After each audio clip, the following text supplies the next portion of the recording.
That's what I'm really, thankful to you. You have given this responsibility to achieve that level of that. Really.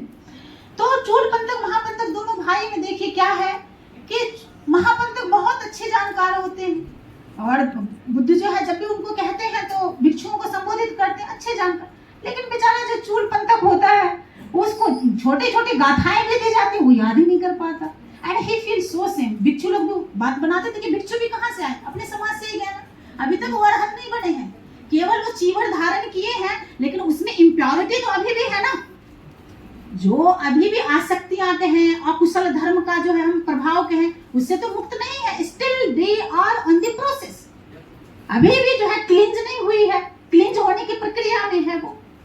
तो ये बड़ी विडंबना हो जाती है चूलपंथक के लिए कि सभी लोग उसकी जो है ना उपहास करते रहते हैं, कह रहे एक तो छोटा सा भी इसे गाथा याद नहीं होती। तो एक दिन बुद्ध के पास से वो कंप्लेन जाती है, कहते हैं कि देखिए ये जो है महापंथक उसका भाई देखिए इतने बड़े विद्वान है और चूलपंथक कुछ में तो बहुत Buddha always smiling face, of course he was a so compassionate one. Buddha तो कारुणिक थे ही, उनके मन में किसी प्रकार का कौन सा किसी के लिए कोई डिस्क्रिमिनेशन है, आप अच्छे और बुरे कोई फर्क नहीं पड़ता, उनके लिए तो सभी समान विजन। तो बुद्ध बहुत ही स्माइलिंग फेस से कहते हैं कि ठीक है, चूलपंथक को बुलाते हैं, चूलपंथक को पूछते हैं कि चूलपंथक मैं तुम्हें कुछ टास्क देता हूँ, are you ready to do that? तो बोलते हैं हाँ वेनरेबल। ओ बड़ी बहुत बड़ी बात है, बुद्ध उसको कुछ देने वाले। तो बुद्ध कहते हैं कि ठीक है, ये सभा में जब भी सभा होती है तो वहाँ पर जो चप्पल जूते हैं उसका केवल वो सफाई का तुम काम। ही बिकम सो हैप्पी, देखिए कि मुझे कोई सुत नहीं दिया गया, कुछ नहीं दिया गया। बहुत बड़ी बात। देखिए तो बुद्ध जो है लोगों की जो मानसिकता का जो स्तर है, किसमें क्या कैपेसिटी है, योग्यता है, he was a Buddha, he knows well। उसके अनुसार उन्होंने उसको यह पद्धति दी कि ठीक है तुम वो करो। अब देखिए बहुत बड़ी बात है, this is a really amazing example of the Chulapanthaka. After some time Chulapanthaka he become Arhant.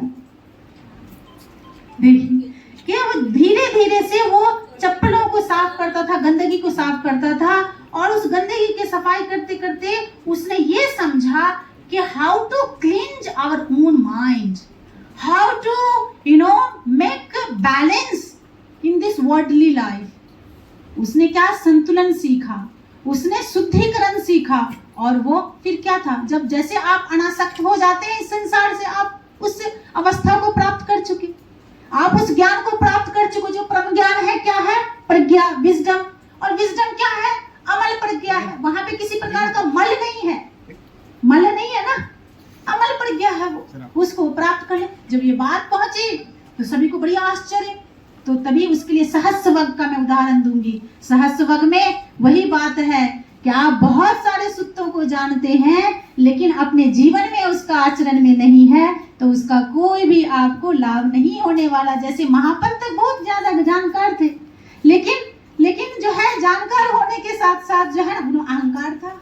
अभी तक उन्होंने अहम भाव को, अटैचमेंट टुवर्ड्स दिस नॉलेज वो भी नहीं करना है ना। बुद्ध की शिक्षाएं क्या है? Just like a raft. एक राफ्ट मतलब क्या है कि एक नाव है, आपको ये जो भवसागर ओशियन है उस नाव के माध्यम से आपको पार हो जाना। जब आप पार हो जाते हैं तो आपको नाव पकड़ के थोड़ी बैठना है, अगर आप बैठे रहेंगे तो फिर तो आप अपने घर पहुंचेंगे ही नहीं ना। तो दिस इज द मीन्स। तो महापंथक तो बना नहीं, चूलपंथक बन गए। तब वो बुद्ध बताते हैं कि देखो बहुत सारे जो है आपको ज्ञान होना ठीक है, आपके शास्त्रों का ज्ञान होना अच्छी बात है, लेकिन सबसे अच्छी बात यह है कि आप उसे अपने जीवन में ढालते हैं, तभी आपको उसकी अनुभूति होती है। पटिवेद तभी होगा, पटिवेद जो है अनुभूति जो है एक्सपीरियंस तभी संभव है, अन्यथा नहीं है। ठीक है, अब आती हूं मैं यहाँ पे कि व्यक्ति का अस्तित्व जो है पंचस्कंध। बुद्ध कहते हैं कि the person is nothing but this is the combination of the 5 aggregates, the 5 components, 5 constitutes। 5 जो है धर्मों का संघात है। तो 5 धर्मों का संघात वो भी क्या भाई? वो भी क्या है कि किसी न किसी कंडीशन पे बना है। क्या है? रूप खंड, वेदना खंड, संज्ञा खंड, संखार खंड और विज्ञान खंड। तो व्यक्ति को आप जो है परमर्थ देशना के अनुसार नाम और रूप भी कह सकते हैं, नाम खंड और रूप खंड में विभाजित कर सकते हैं नहीं, और उसे चित्त खंड में, चेतसिक खंड में, रूप खंड में विभाजित कर सकते हैं, रूप खंड और अरूप खंड में भी विभाजित कर सकते हैं। तो मटेरियल फेनोमेना जो स्कंध की बात है, तो वर्तमान, भूत और भविष्य तीनों का प्रवाह है। वो एक स्कंध जो है एक बहुत बड़ा कहे कि हिप जो है, भंडार जो है, एक फ्लो जो है, स्ट्रीम जो है उसको लेके चल रहा है। उस स्ट्रीम में क्या है, वर्तमान, भविष्य और भूत तीनों का एसेंस जुड़ा हुआ है। यही लाइफ साइकिल है। The five khanda is basically representing our own existence। हम जो व्यक्ति हैं, जैसे आपका क्या नाम हुआ? सुजीत। सुजीत क्या है? व्यवहारिक नाम है ना, ये कोई परमार्थ नाम तो नहीं है, लेकिन परमार्थ के अनुसार, दर्शन के अनुसार ये क्या है? पंचस्कंधों का समूह। हम सभी पंचस्कंधों के समूह हैं।